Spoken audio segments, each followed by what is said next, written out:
होलिका दहन की उस पुरानी दिलचस्प कहानी और उसके असली संदेश पर ये आपका एक सीधा और त्वरित सारांश है। ये कथा हमें बताती है कि रंगों के त्योहार होली से ठीक पहले आखिर हम आग क्यों जलाते हैं और कैसे ये कोई आम रस्म नहीं बल्कि बुराई पर अच्छाई की एक बहुत बड़ी जीत का प्रतीक है।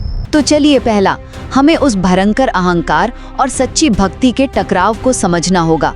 हिरण्यकशिपु नाम का एक बहुत ही शक्तिशाली और घमंडी असुर राजा था जो चाहता था कि पूरी दुनिया बस उसी की पूजा करे। लेकिन क्या आप जानते हैं, उसका अपना ही बेटा प्रहलाद भगवान विष्णु का सबसे बड़ा भक्त निकला।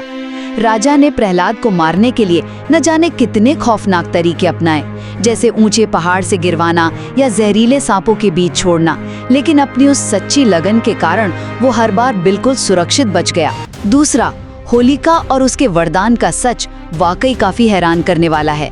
राजा की बहन होलिका को एक खास वरदान मिला था कि आग उसका कुछ नहीं बिगाड़ सकती। बस इसी के चलते वो प्रहलाद को गोद में लेकर दहकती चिता पर बैठ गई ताकि वो भस्म हो जाए। लेकिन वहाँ एक भारी चमत्कार हुआ। होलिका खुद जलकर राख हो गई और प्रहलाद बिल्कुल बच गया।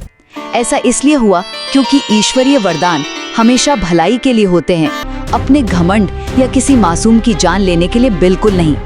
और अंत में चलिए इसके असली संदेश को समझते हैं। देखिए, होलिका दहन केवल लकड़ियां इकट्ठा करके जलाने का त्योहार नहीं है।